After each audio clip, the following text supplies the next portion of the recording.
Hello, नमस्ते everyone, welcome back to the channel. NCERT की हमारी सीरीज़ में हम पूरा कर चुके हैं हमारी क्लास 8 हिस्ट्री का चैप्टर 1 और 2। क्लास 6 और 7 की एनसीईआरटी हमने पढ़ ली है। इसमें लास्ट वीडियो में हमने चैप्टर 2 में क्या देखा कि जैसे हमारे चैप्टर का नाम था कि भाई कंपनी यहाँ आती है और व्यापार से साम्राज्य तक अपनी सत्ता स्थापित कर लेती है, ऐसा चैप्टर का नाम ही था।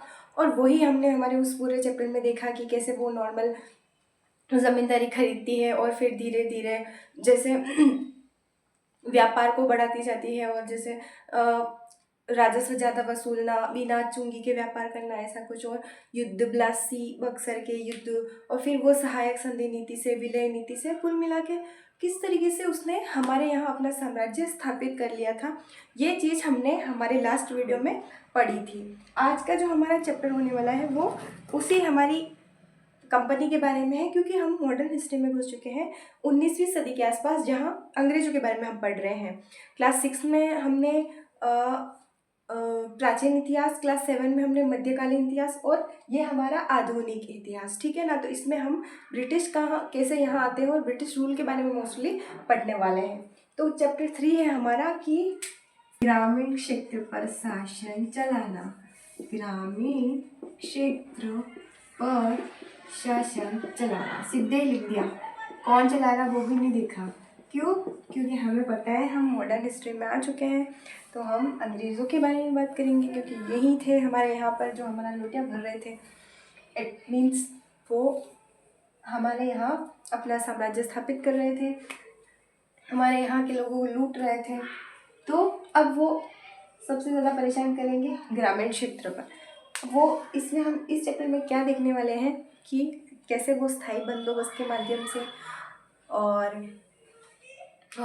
रैयतवाड़ी, महलवाड़ी, इन सब की मदद से वो किस तरीके से जो ग्रामीण क्षेत्र के लोग हैं उनसे ज़्यादा राजस्व लेंगे, उन्हें परेशान करेंगे। ये सभी व्यवस्थाएं क्या है उनको हम देखेंगे।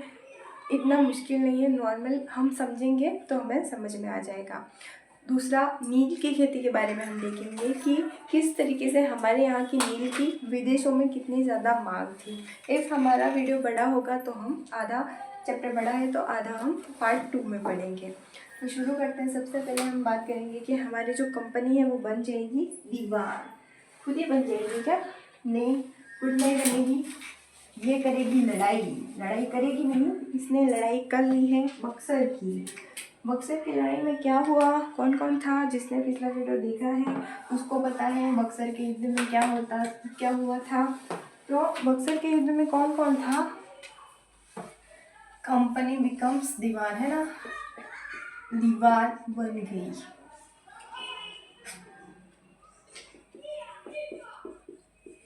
बक्सर का युद्ध था। बक्सर के युद्ध में थे मीर कासिम, बंगाल का नवाब मीर कासिम, अवध के सुजाउद्दौला,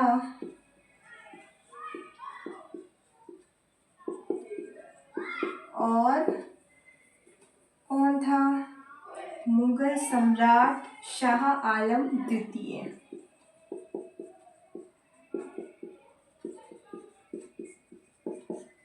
तो शाह आलम द्वितीय ने क्या दे दिए? दीवानी राइट्स दे दिए किसी कंपनी को। क्यों? क्योंकि ये लोग हार गए थे। तो जो हारता है उसे हारने वाले को जीतने वाले की शर्तें माननी पड़ती हैं। तो इन्होंने मांगा होगा अंग्रेज़ों ने, तो उन्हें दीवानी अधिकार दे दिए। कब दिए? 12 अगस्त 1665 में कंपनी दीवान बन गई। अब कंपनी दीवान बन गई तो इसकी सबसे बड़ी प्रॉब्लम सॉल्व हो गई। क्या प्रॉब्लम सॉल्व हो गई? कि ये जो कंपनी का काम क्या था? हमारे यहाँ से कम दामों में चीज़ें खरीदना और उन्हें इंग्लैंड में ज़्यादा दामों में बेचना। तो यहाँ जो चीज़ें वो खरीदती थी वो किससे खरीदती थी? उसके लिए उसको धन मंगाना पड़ता था उसके देश इंग्लैंड से, कि वहाँ से सोना और चांदी आए तो उससे वो खरीदे और चीज़ें लें। तो उसकी ये प्रॉब्लम सॉल्व हो गई कि कंपनी की आमदनी, है ना, कंपनी की आमदनी।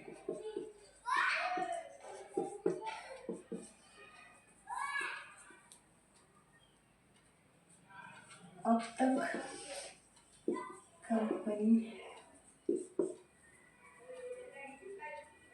चीजें चीटिंग से आयात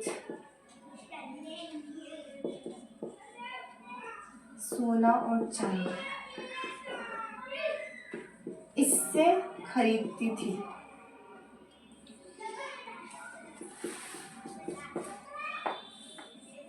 अब क्या हुआ कि उसको दीवानी राइट्स मिल गए, तो राजस्व लेगी वो, और उसी से यहीं से राजस्व लेना और यहीं से चीज़ें खरीद लेना।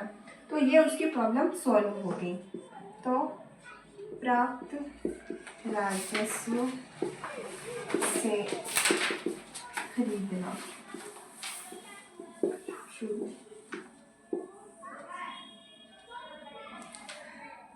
अब इसमें क्या हुआ कि कंपनी के पास दीवानी अधिकार आ गए, वो राजस्व एकत्रित करने लग गई। तो क्या हुआ कि बंगाल में अर्थव्यवस्था कमज़ोर हो गई। क्यों? क्योंकि इनको सिर्फ एक ही काम था कि इनका ज़्यादा से ज़्यादा प्रॉफिट हो। इनको दीवानी अधिकार दिए तो इनकी एक रेस्पॉन्सिबिलिटी ये भी थी कि वे दीवानी अधिकार को अच्छे से, वो दायित्व अच्छे से निभाए। जो राजस्व है उसका लेन देन कैसे हो रहा है उसका भी ध्यान रखें। लेकिन इनका उद्देश्य क्या था? केवल और केवल मुनाफा। कंपनी का उद्देश्य क्या था? कंपनी का उद्देश्य केवल और केवल मुनाफा, यही कंपनी का उद्देश्य था।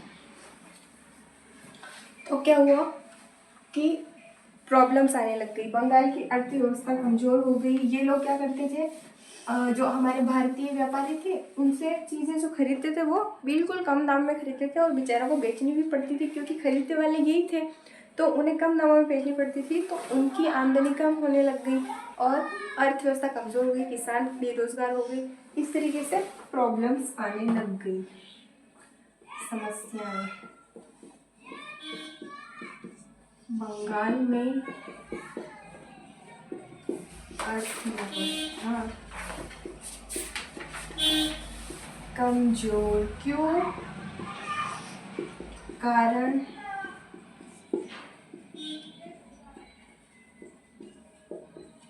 ज़्यादा मात्रा में राजस्व और कम दाम में चीज़ें खरीदी। इस वजह से अर्थव्यवस्था कमजोर हो गई। दूसरी प्रॉब्लम यहाँ क्या हो गई कि यहाँ 1770 में क्या हो गया, अकाल पड़ गया। एक तो ये लोग खा रहे सारा का सारा, और दूसरा यहाँ बारिश नहीं हुई। 1770 में क्या हुआ, अकाल पड़ गया। अकाल कैसा पड़ा? सूखा, एटलीस्ट 4 या 5 साल तक बारिश नहीं हुई तो खाने के लिए नहीं है। एक तो वो इतना ले रहे हैं यहाँ से, बदले में पैसे भी बराबर नहीं दे रहे हैं, और दूसरा अकाल पड़ गया, लोगों को खाने की भी प्रॉब्लम आने लग गई, लोग मर गए। एटलीस्ट 1 करोड़ लोग मर गए, 1 करोड़ आबादी मृत्यु हो गई। ठीक है, 1770। अब देखो इतना बड़ा अकाल पड़ गया, इतने लोगों की मौत हो गई, फिर भी ये लोग नहीं रुक रहे। अब क्या करेंगे कि भाई क्या हो रहा है, अर्थव्यवस्था कमज़ोर हो रही है, तो हमें खेती में सुधार लाने की ज़रूरत है भारतीयों के लिए। तो सुधार कैसा लेके आएंगे ये लोग? सुधार इनके फेवर में लेके आएंगे। खेती में सुधार करेंगे, लेकिन वो सुधार राजस्व में होगा, ज़्यादा इनको राजस्व मिल जाए ऐसे। तो ये लोग क्या करेंगे कि हमें अब भारतीयों की सुविधा के लिए खेती में सुधार लाना पड़ेगा।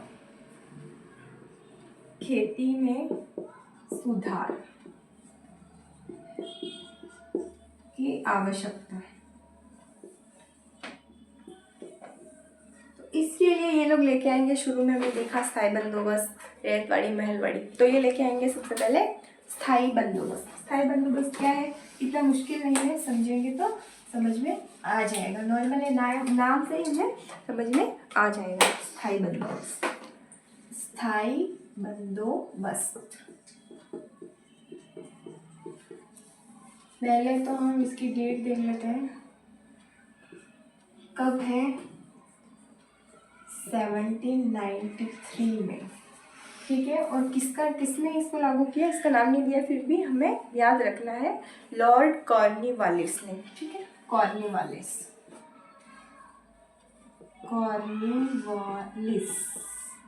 इसने स्थायी बंदोबस्त लागू किया है, ठीक है। अब इसमें क्या होता था, स्थायी बंदोबस्त को समझ लो। स्थायी बंदोबस्त यानी कि राजस्व दर निश्चित। अब इन्होंने ऐसा किया कि हम जो है वो भारतीयों से एक फिक्स रेट में, फिक्स निश्चित यानी फिक्स रेट में कर लेंगे, फिक्स कर लेंगे, और वो जो कर होगा उससे हम खेती में सुधार लेके आएंगे। ऐसा इन्होंने सिस्टम निकाला, वो था स्थायी बंदोबस्त। अब क्या किया इन्होंने कि जो राजा थे और तालुकेदार, उन्हें क्या बना दिया, जमींदार बना दिया, और बोला कि कुछ हिस्सा जो रखोगे आप अपने पास और बाकी का बचा हुआ दे दोगे कंपनी को।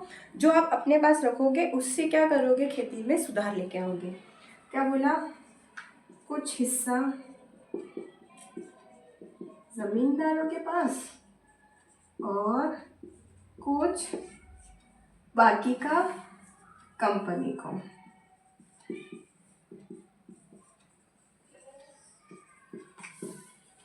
ठीक है। मतलब तुम्हारा कुछ नहीं है इसमें, तुम जो लोगे उसको सुधार में लगा दोगे। और क्या किया इन्होंने कि जो लेते थे ना, कंपनी को देने के लिए जो दर निश्चित की ना, वो इतनी थी कि ये खेती में भी सुधार नहीं कर पा रहे थे और उसको चुका भी नहीं पा रहे थे।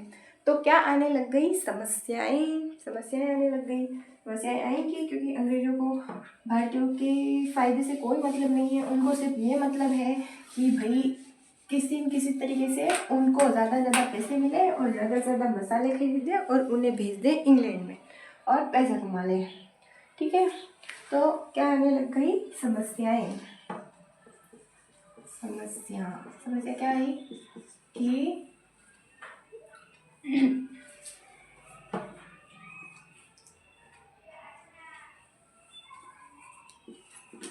तय की गई राजस्व दर जो थी वो ज्यादा थी। जमींदार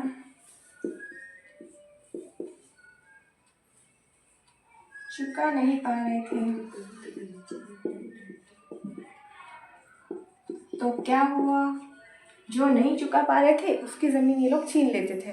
तो बेचारे उनको ऐसा भी करना पड़ा कि उनकी जेब से भी पैसे देने पड़े, लेकिन कि भाई ज़मीन ना ले वो लोग। तो ऐसा ये लोग कर रहे थे। और चलो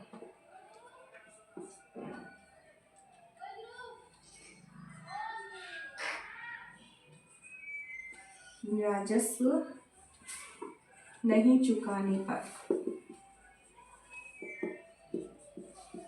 जमीन क्या कर दी, इन्होंने छीन ली, ठीक है।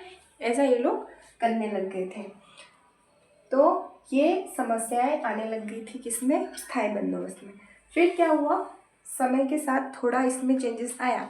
बाद में क्या हुआ कि जो है ना, अब हमारे व्यापारी, हमारे लोग थे, उन्होंने बाज़ारों में कीमतें बढ़ाई थोड़ी, कि भाई हमेशा ऐसे तो नहीं रखनी, थोड़ा मूल्य बढ़ाया उन्होंने, कीमतें बढ़ी। तो क्या हुआ, थोड़ा प्रॉफिट हुआ उन्हें, खेती में भी थोड़ा सुधार हुआ, खेती का विस्तार भी हुआ।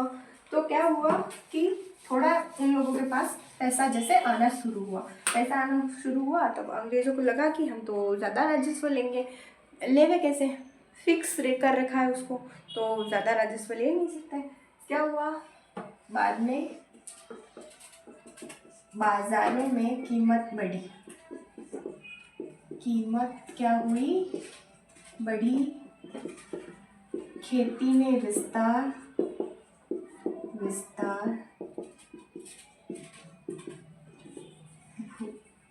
हुआ। और क्या हुआ, अंग्रेज जो थे वो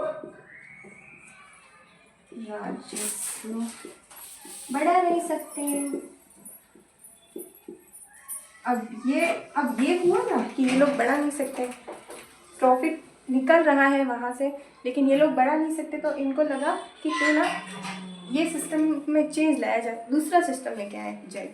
क्योंकि अब हम राजस्व की दर तो बढ़ा नहीं सकते, तो इन्होंने क्या किया कि दूसरी व्यवस्था लेके आए। दूसरी व्यवस्था कौन सी है? महलवाड़ी व्यवस्था। महल से कर ले रहे हैं क्या? नहीं, महल से कर नहीं ले रहे हैं। महल का अर्थ है गांव, ठीक है, उसको अच्छे से समझ जाना है।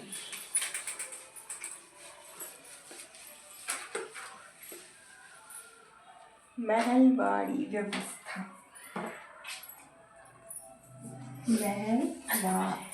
महलवाड़ी भी कहते हैं या महल वाली याद रख लो, महल वाली व्यवस्था, ठीक है। महल यानी गांव, महल का अर्थ देख लो, गांव या गांव का समूह, कस्बा, समूह। अब इसमें इन्होंने क्या किया, ट्रिक लगाई कि वहाँ ज़मींदार को बिठा रखा है, तो ज़मींदार कुछ पैसा अपने पास रखेगा, वो भूमि में सुधार कर रहा नहीं कर रहा, तो क्या करते हैं हम, गांव के मुखिया को ही ये काम सौंप देते हैं, ठीक है। तो ज़मींदार बीच में पैसे ज़्यादा ले नहीं, इनको भूमि के सुधार से, हमारे प्रॉफिट से, भारतीयों के प्रॉफिट से कोई मतलब नहीं था, इनका बस ये था कि इन्हें राजस्व सही से मिल जाए। इसमें ये लोग क्या चेंजेस करेंगे जो उसमें नहीं था, कि भाई इसने क्या किया कि राजस्व गांव के मुखिया कौन, गांव के मुखिया, जिसे नंबरदार भी बोला जाता है। नंबरदार नाम सुना हो आप लोगों ने? तो जो गांव के मुखिया होते हैं, जिनकी बात मानी जाती है, जो ज़्यादा, जिनका घर बड़ा होता है ऐसा, ठीक है, तो वो देंगे राजस्व गांव के मुखिया नंबरदार देंगे। और दूसरा चेंजेस ये क्या लेके आए कि इसमें राजस्व की जो दर है ना, बहुत होशियार, राजस्व की दर निश्चित नहीं, उसमें संशोधन हो सकता है। मतलब आप लोग ज़्यादा कमाने लग गए तो हम लोग ज़्यादा लेने लग जाएंगे, ऐसा, ठीक है। निश्चित नहीं कि उसमें संशोधन किया जा सकता है, ऐसा किया। और दूसरा क्या किया, महलवाड़ी व्यवस्था, ठीक है, गांव के जो मुखिया थे वो कलेक्ट करके दे देगा कंपनी को, ठीक है। और इसमें इसकी दर जो थी वो निश्चित नहीं की थी। इसका समयकाल देख लेते हैं हम, समयकाल कब है, 1820 में है, और लॉर्ड मैकेंजी, उसमें लॉर्ड कॉर्नवालिस थे और इसमें लॉर्ड मैकेंजी है। इसको अपने को याद रखना है, 2 साल का इसमें डिफरेंस है। 1820 में ये है, 2 साल का डिफरेंस इसमें, और अगली जो रैयतवाड़ी है उसमें है, और उसका था 1793। तो ये देखा हमने महल वाली व्यवस्था के बारे में। और अब आ जाएगी रैयत वाली व्यवस्था। क्या है रैयत वाली व्यवस्था?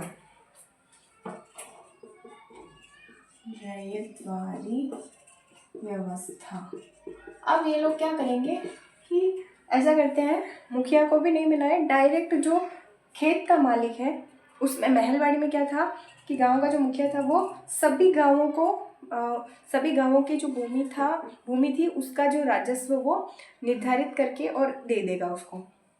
इसमें क्या किया, जो भूमि का ही मालिक है, जैसे खेत का मालिक, उसी से ये लोग लेने लग गए, राजस्व किससे लेने लग गए, खेत के मालिक यानी किसान, जिसे क्या बोला जाता था, रैयत, ठीक है, उसी से लेने लग गए। इसका समय काल क्या है, 1822, नहीं इसका 1820 है, और महलवाड़ी का 1822 है ना, 1822, ठीक है, उसमें मैंने 1820 बता दिया था, 1822, ठीक है। तो इसमें क्या होता है कि जो गांव टीपू सुल्तान के से जो लड़ाई हुई ना, टीपू सुल्तान से जो युद्ध हुआ में अधिकार में लिए गए गांवों पर आजमाया। किसने आजमाया? अलेक्जेंडर रीड ने। अलेक्जेंडर रीड, उसने इन गांवों पर इस रैयतवाड़ी व्यवस्था को अपनाया। किसान जो गांव का मालिक है, खेत का मालिक है, खेत का मालिक है, वो राजस्व डायरेक्ट उसको दे दे। बीच में ज़मींदार भी नहीं आए, मुखिया भी नहीं आए, ऐसा कर दिया इन्होंने। इसमें भी समस्याएं आएंगी। समस्याएं क्या आएंगी कि ज़्यादा मात्रा में राजस्व ले रहे हैं, जितना पैदा भी नहीं हो रहा उससे ज़्यादा ले रहे हैं, तो क्या हो गया? समस्याएं क्या आ गई?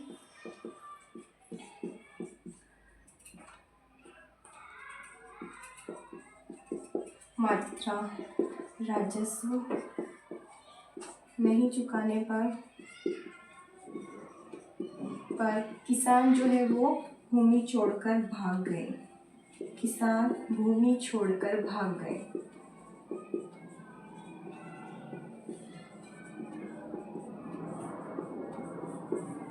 किसान भूमि छोड़कर भाग गए क्यों? क्योंकि इतना वो दे ही नहीं पा रहे हैं। ठीक है, तो ये तो देखा हमने रैयतवाड़ी व्यवस्था के बारे में।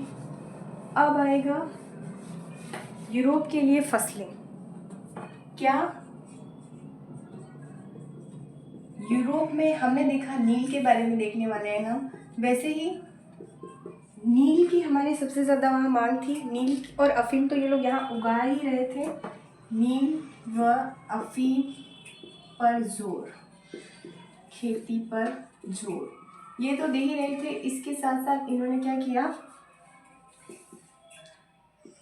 अन्य यूरोप की ज़रूरतें, जैसे उन्हें लगा कि यहाँ से नील और अफीम के अलावा हम लोग क्या कर सकते हैं, और चीज़ें भी यहाँ उनकी भी खेती करवा सकते हैं ज़्यादा मात्रा में, जिनकी यूरोप में नीड है। तो वो इन्होंने क्या स्टार्ट कर दिया? पंजाब में गेहूँ और बंगाल में पटसन और मद्रास में चावल, यूपी में गन्ना, महाराष्ट्र में